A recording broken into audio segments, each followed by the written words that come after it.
आखिर क्यों महादेव को खुद बचकर भागना पड़ा भस्मासुर से?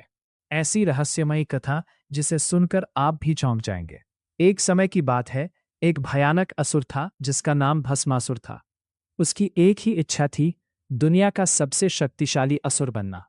लेकिन उसे नहीं पता था कि उसकी लालच ही उसके विनाश का कारण बनेगी। भस्मासुर ने भगवान शिव को प्रसन्न करने के लिए घोर तपस्या शुरू कर दी।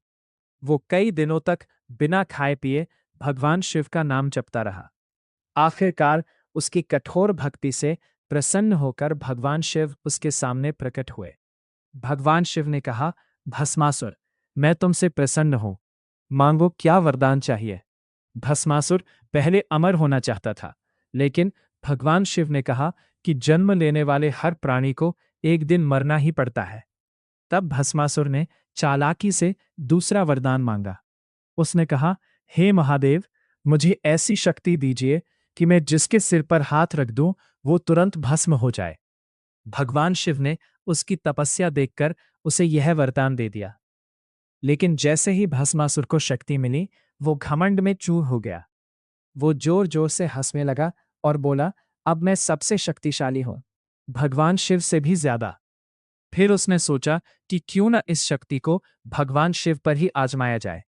वो शिवजी की तरफ बढ़ा और बोला, महादेव, अब मैं आपके सिर पर हाथ रखकर अपनी शक्ति देखना चाहता हूं। यह सुनकर भगवान शिव समझ गए कि उन्होंने बहुत बड़ी गलती कर दी है। वे तुरंत वहां से भागने लगे और भस्मासुर उनका पीछा करने लगा। भगवान शिव ने भगवान विष्णु से सहायता मांगी।